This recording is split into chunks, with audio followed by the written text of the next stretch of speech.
My name is Nathan Lebenz. For those of you that I didn't have the chance to meet last night at the lovely reception, pleasure to meet you now. It is always a great pleasure for me to be an MC at an EA global event.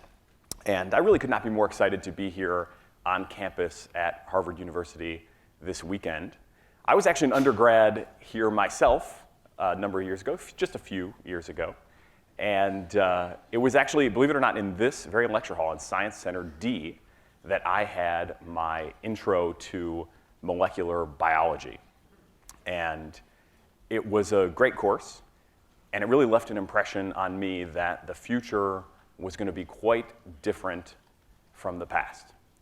At the time, the Human Genome Project had just been declared complete. You'll hear more about that, I think, over the course of the next, really just few hours, because George Church, who played a key role in getting it started, will be speaking here later this afternoon.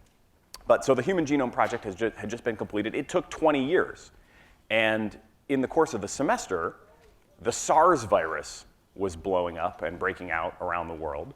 And our professor was working with scientists around the world to try to figure out what was this new thing. And we were getting dispatches from the frontier seemingly on a monthly basis as we went along. And, new discoveries had been made. The virus had been sequenced. So you really had the sense that what had just taken a couple decades for humans was now compressed into just a few months for a virus that nobody had even heard of before. So how much change was ahead of us? Well, obviously, the human genome has been a little bit more stubborn about giving up its secrets than we might have expected at that time. But this, for me, is still really the perfect place to have a conference focused on the frontiers of effective altruism. And indeed, we have an unbelievable program for you over the next couple of days with speakers on a variety of topics, ranging from emerging technologies like CRISPR, blockchains, and artificial intelligence, opportunities to reduce suffering like plant-based meats and meat alternatives, challenges such as the reproducibility crisis in science, and the role that EAs can play in government, and of course, much more. You certainly won't be able to do it all, but I trust that you will all make the most of this incredible opportunity. Just one piece of housekeeping this morning before we get started. Most speakers will be taking Q&A at the end of their talks. You can submit your questions either on the official conference app, or if you have not downloaded that app, you can also go to boston.eaglobal.org/polls. boston.eaglobal.org/polls. You will only be able to submit one question for each speaker, so think carefully before you do that. And also note that I'll be moderating them, and your MC in the various rooms will be moderating along the way. So go ahead and do it in the midst of the talk, and then you'll have your question sort of asked and answered at the end. So with that, to begin our program, it is my pleasure to introduce Will McAskill. Will is a philosopher.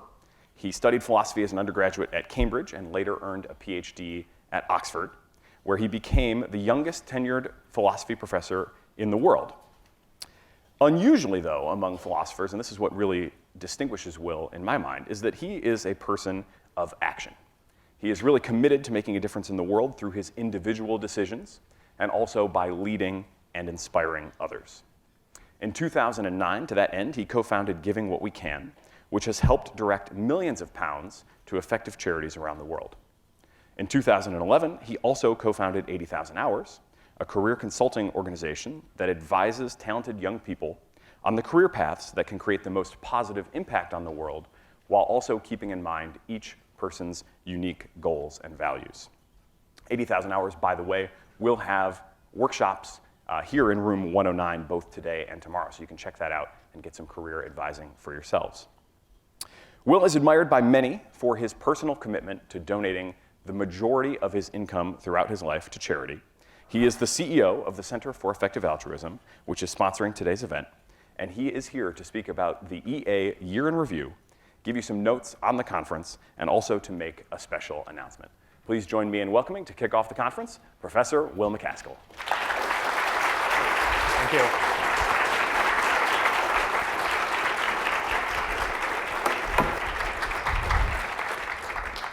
Well, Hello, EA Global 2017. It's an absolute delight to be here. It was so nice to, last night, see so many familiar faces and old friends, but then also get to know some new people doing really inspiring things around the world. I go to a lot of conferences and events related to philanthropy, and there's nothing that really compares at all to the EA Global conferences in terms of both how just committed and how morally serious the attendees of this conference are, and how reflective, how willing people are to actually try and work out how can I, as an individual, try and help the world as much as possible, and being willing to change their mind in the light of new arguments and good evidence. In this talk, I'm going to do a couple of things. I'm going to give a little bit of a recap, kind of year in review, talk about some of the changes that have happened in the EA community, some of the impacts we've had. I'm then going to give a world-exclusive announcement. I won't tell you what that is yet. I'm going to keep you waiting. And then I'm going to just give a little bit of an overview of, perhaps the attitude that you should have kind of going into this conference and what this conference is going to be about. So with respect to a year in review, I think, being effective altruists, what we care about is the impact that we have. And it's really easy, I think, to forget about just actually the size of the impact that we've been having. So this is just some highlights of what's happened over the last year. And it's definitely not the case that the effective altruism community is responsible for all of this impact, but is responsible for a very significant amount of it. So, for example, Against Malaria Foundation secured distributions for 17 million bed nets. That's 34 million children protected against malaria.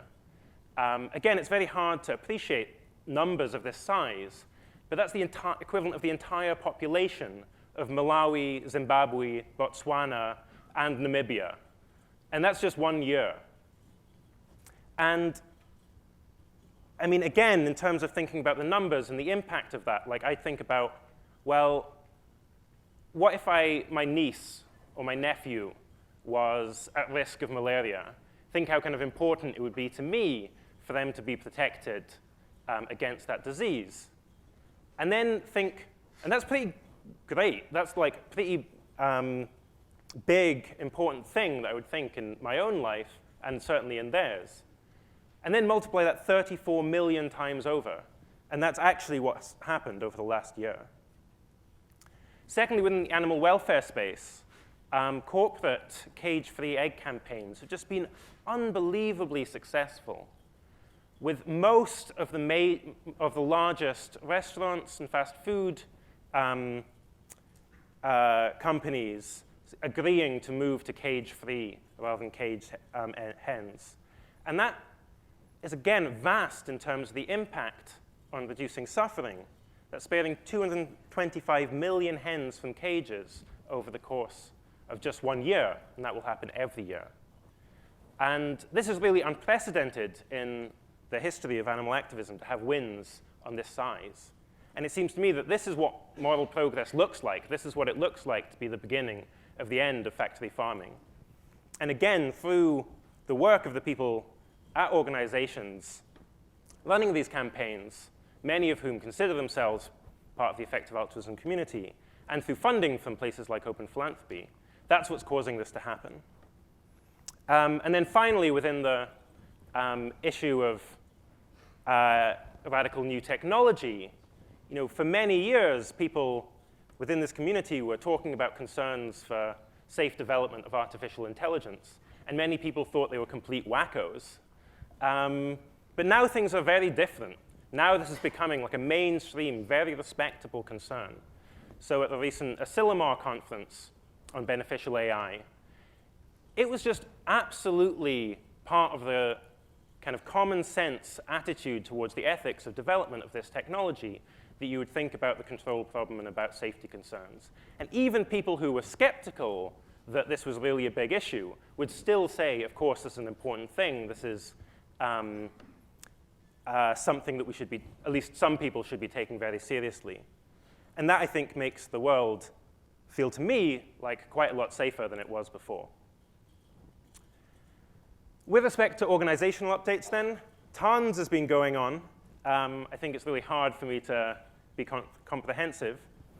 But I highlighted Charity Science Health last year as an organization I was particularly excited about because this was an organization coming from the EA community that was trying to say, we are aiming to become a GiveWell top recommended charity. And they do this by having SMS reminders for people to get immunizations in India. And they received a GiveWell incubation grant, which is an indication that GiveWell might think, yeah, this actually has a chance of doing what they're intending to do, becoming a top recommended charity. A number of the EA organizations have been moving larger and larger amounts of money.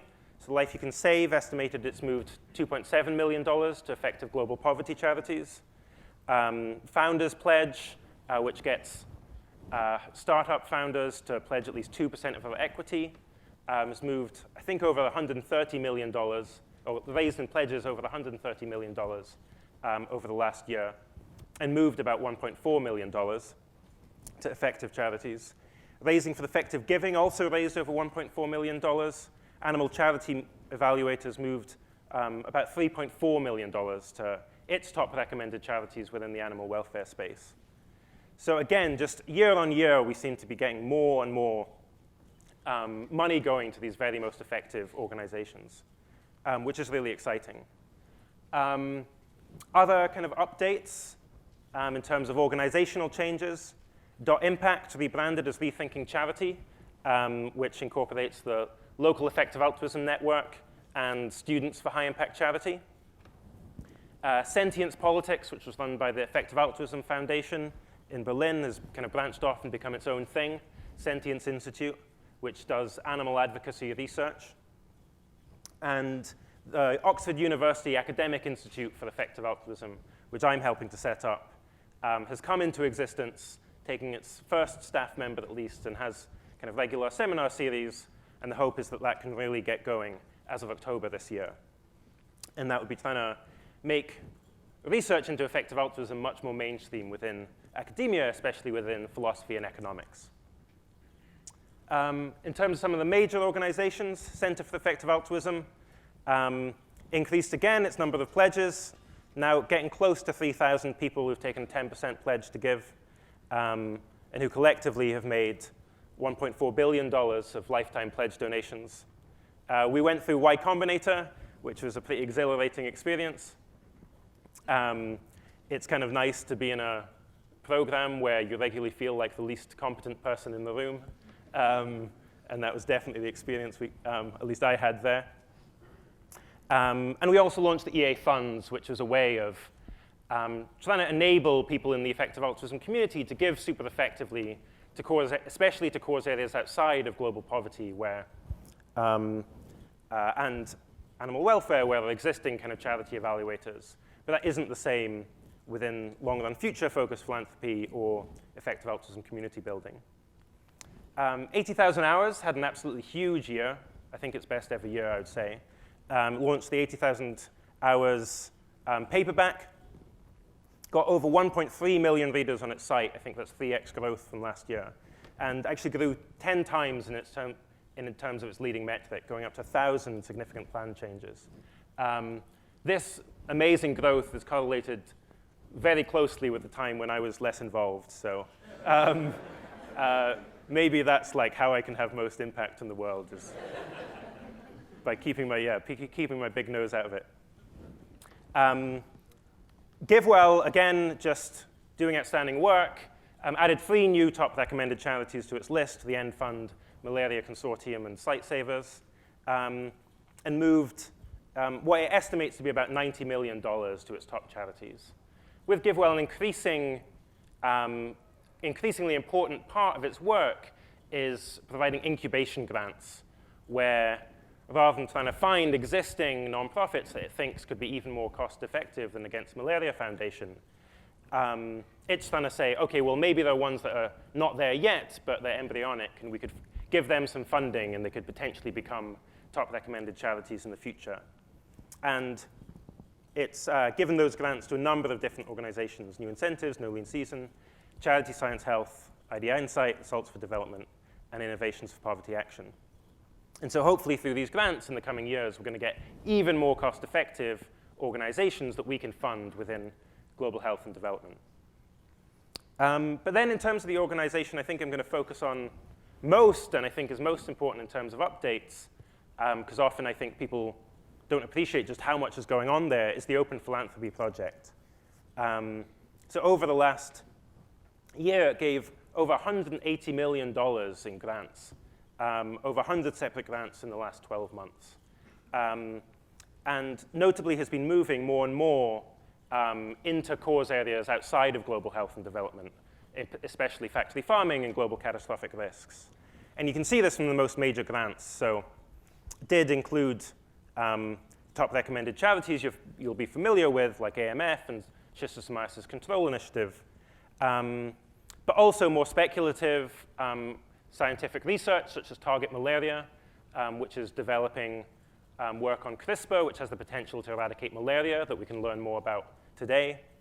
But also within biosecurity, in a donation to Johns Hopkins Center for Health Security, and in benefits and risks from artificial intelligence, such as in a donation to OpenAI.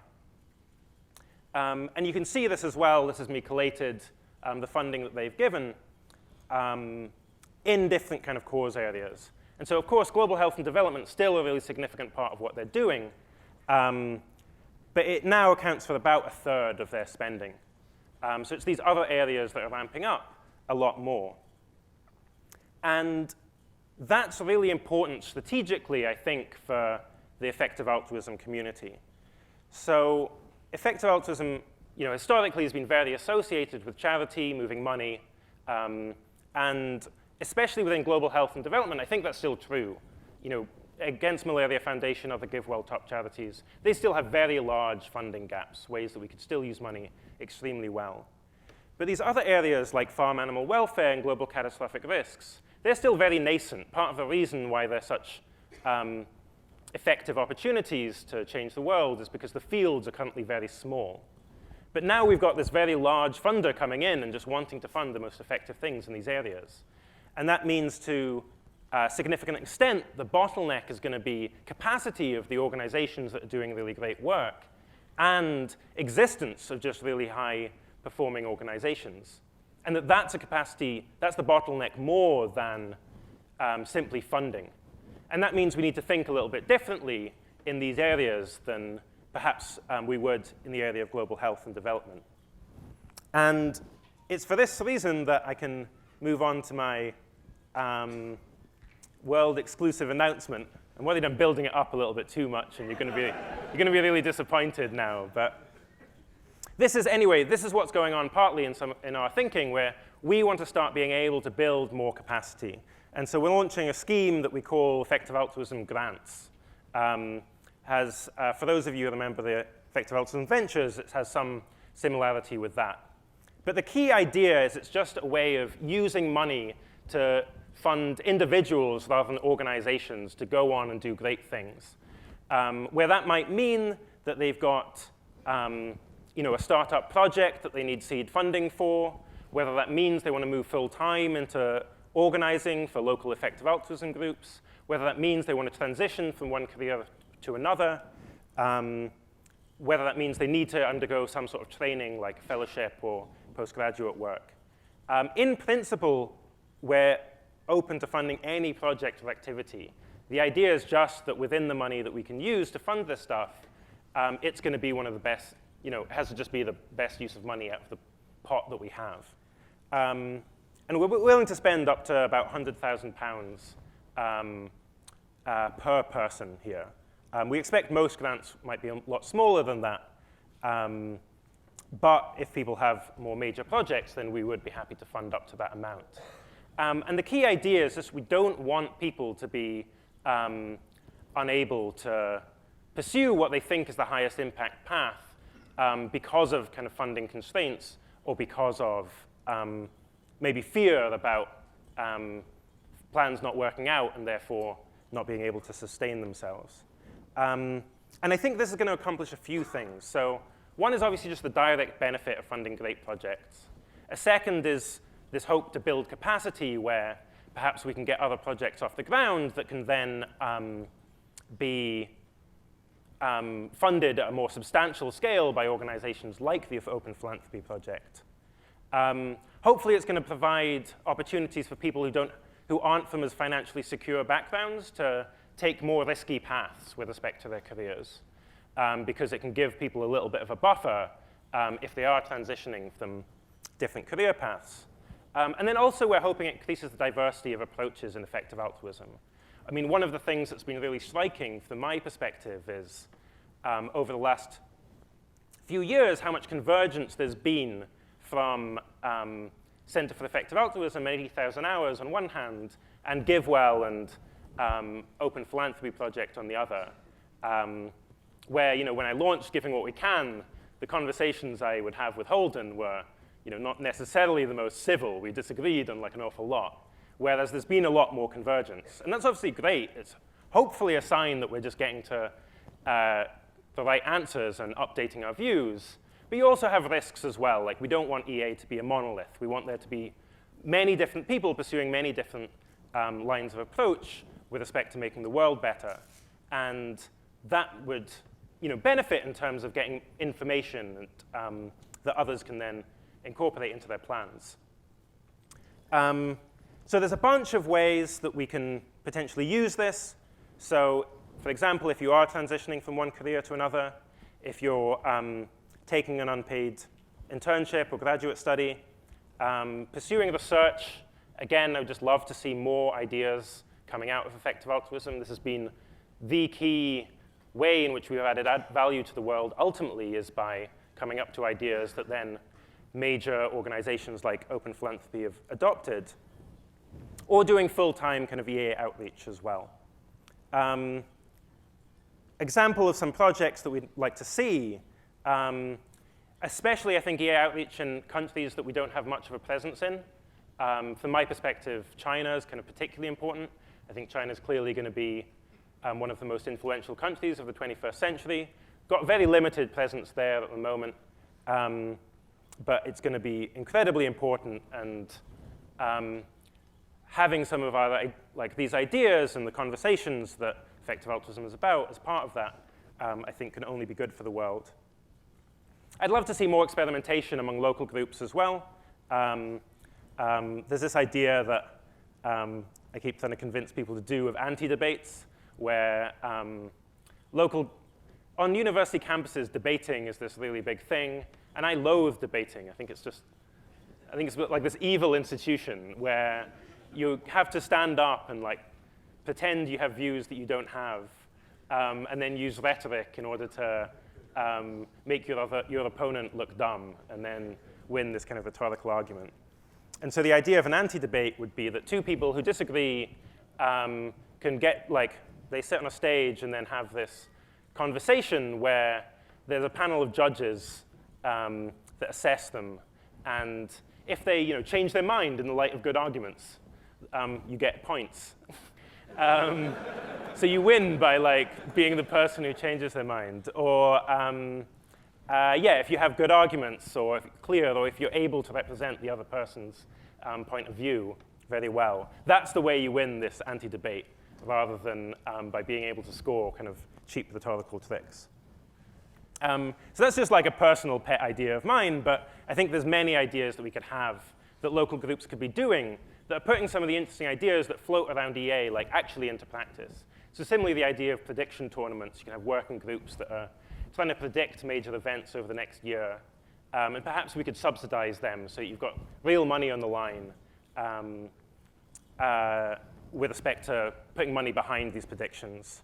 Or another pet idea of mine is Dragon's Den style. This might not work for everyone, but Dragon's Den style career workshops where you can stand up in front of a group of your peers and say what your plans are for changing the world, and then everyone can offer you constructive criticism about those plans, or maybe in a more friendly way offer ways that they can help out as well. And then I also think one thing in general I'd love to see more of is a bit more specialization as well, actually, where Another big change strategically with respect to thinking about effective altruism is just the community is a lot larger now. And that means that for lots of people's career decisions, the question is, what ought we as a community to do, rather than what ought I as an individual to do? And that means there's much more value in people pursuing a variety of different paths. So that might mean not building up kind of more general purpose skills, but instead building up specific skills, for example, in biology, because you can potentially work with Kevin Esvelt, who you'll hear from later, or political science to understand how kind of governments and policy work. And that can be really good because you know that other people are pursuing paths where they're building up perhaps more general skills. But like I say, really we're just very open to this. We want to see kind of what sort of ideas are coming out of the effective altruism community. What are the ways in which we can support those ideas and just make really great projects happen? And the deadline for this, I should say, is the 1st of July.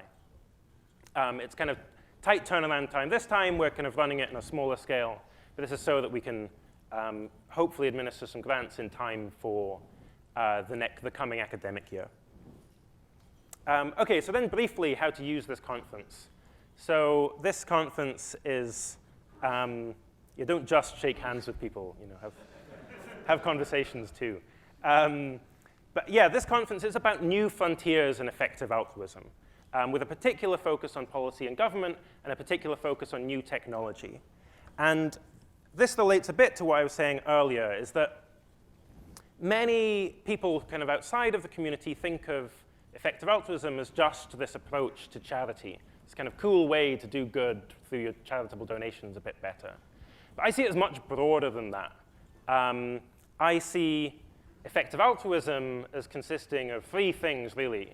One is the desire to help other people by as much as possible. 2 is the use of evidence and careful reasoning in order to figure out how best to do that. And then 3rd is just the audacity to actually try and do as much good as you can. And this mindset that's incorporated by these 3 things, that's applicable to all sorts of decisions that have an impact on the world. That's not just charity. That does include how ought we to be allocating research funding? How ought we to be making kind of decisions in the policy or political realm as well? We can apply these same standards of thinking of things in terms of their outcomes, in terms of how they benefit other people, and this commitment to the higher standards of rigor and careful reasoning. So we can do these things in these other areas, and I really think we should. And so with this conference, I'd really encourage you to explore these areas, to think about how you could perhaps move into paths that are very different from how you've currently been thinking, where perhaps you were aiming to earn to give or going into consulting or something. You hadn't even thought about going into learning about policy or going into some sort of technological work. But I'd encourage you to think about, well, is this actually a possibility for me? How might I be able to contribute? And even not, you can still think about, well, what does the EA lens look like when applied to these areas? So that's the approach that I think you should kind of take to this conference. But it looks like it's going to be an amazing lineup. And I think we're going to both learn an awful lot and hopefully have a great time, too. So I'm now able to take questions, if you like.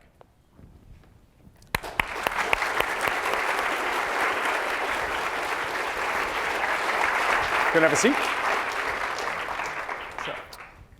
Great. So we've got a few minutes at least for questions, and then we'll have a break, and then we'll come back at 11 o'clock for our next programming. So a couple of questions have come in from the app, and just as a reminder, if you'd like to submit a question, you can go to boston.eaglobal.org/polls, and then there will be a button for each speaker where you can submit one. So the first question, how much money is available in the EA grants program right now, and where is that money coming from? OK, terrific. At the moment, it's CEA itself is setting a cap of £500,000. And that money is coming from CEA, from donors. We'll be able to talk a bit more in the fairly near future about specifics as to where that's from.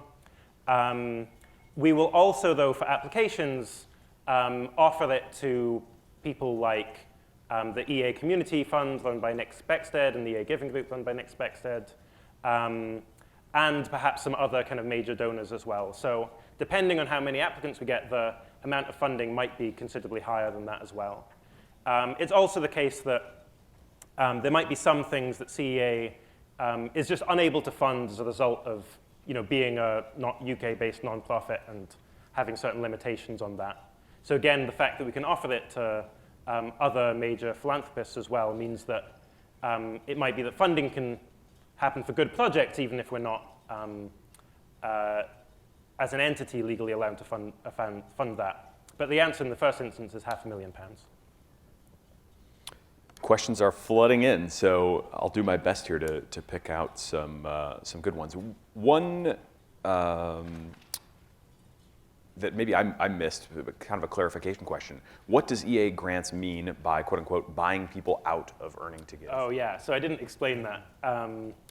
But this is, again, it's a speculative idea. No one's tried it yet. But the thought might be that if someone's kind of earning to give and they think that's the best thing that they can be doing, but then someone else disagrees that that's the best thing that they can be doing, like a philanthropist disagrees, then you could substitute. You could say, OK, if you go and start doing direct work, which you also think is pretty good, then I will start donating to where you would have donated to otherwise.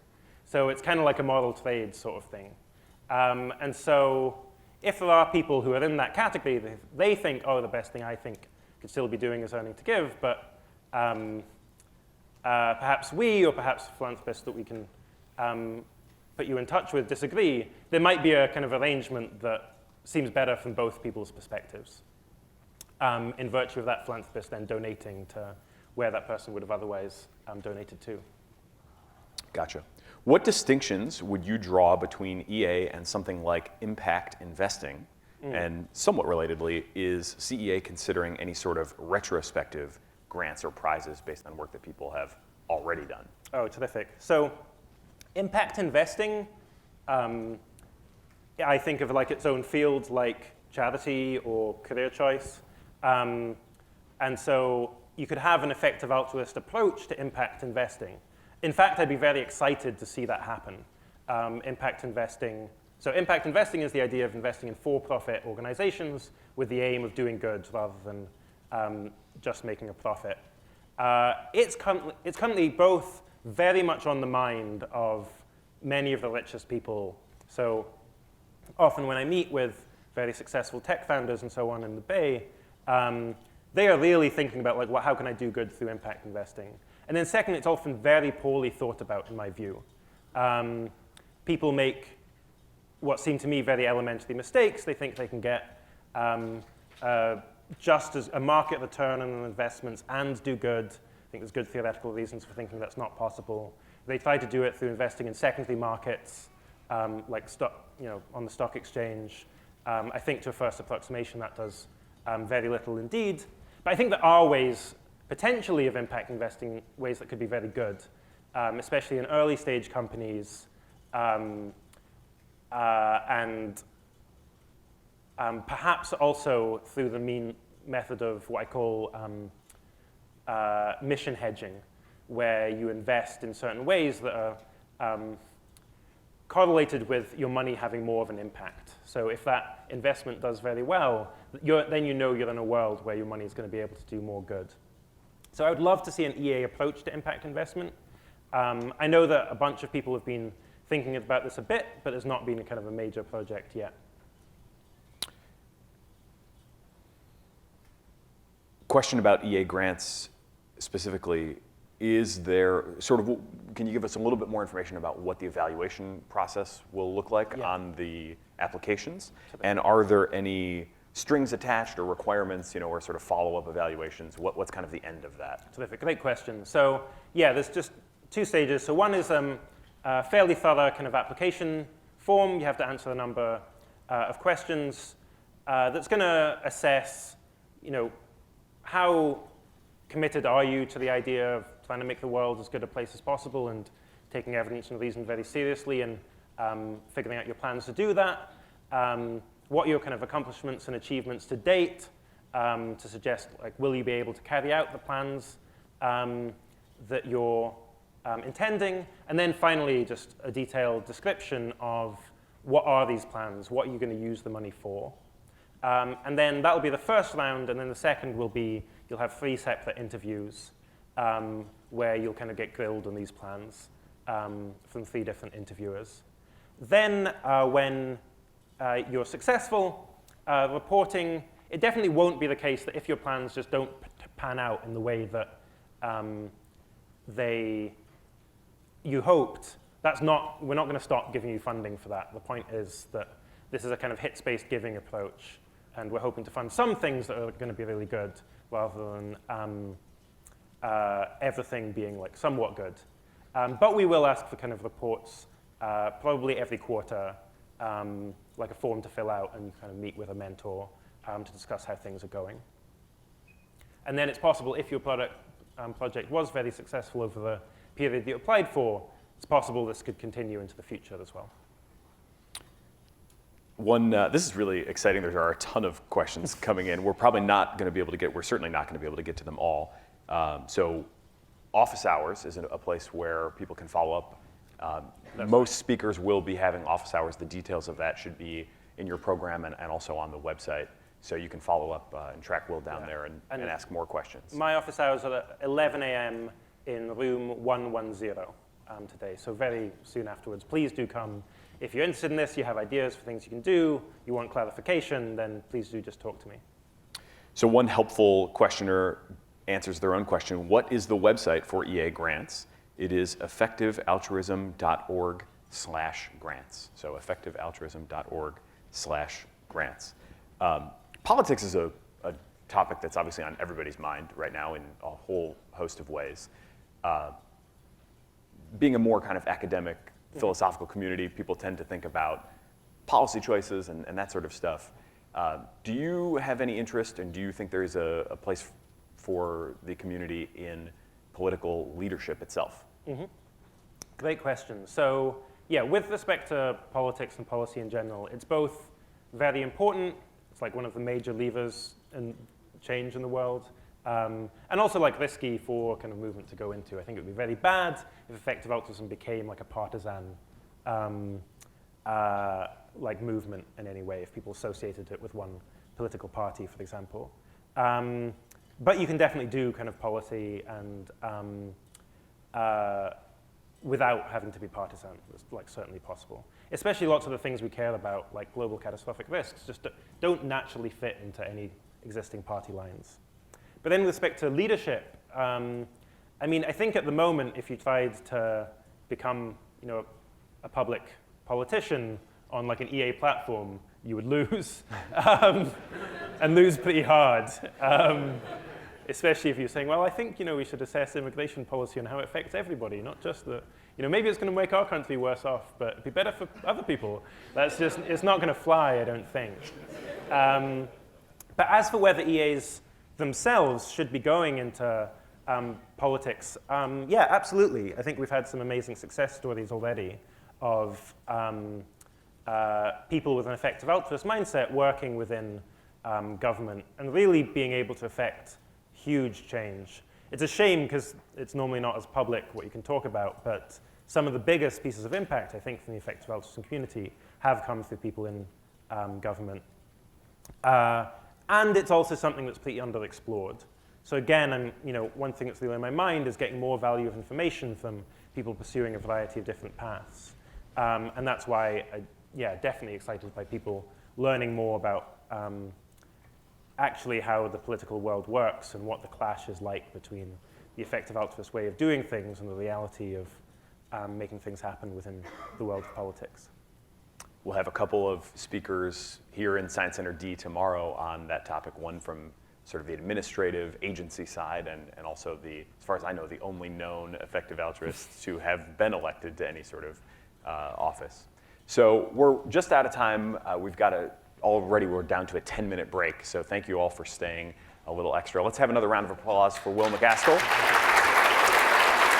Track him down in office hours for more questions. Thank you all very much. We'll see you back here in just 10 minutes.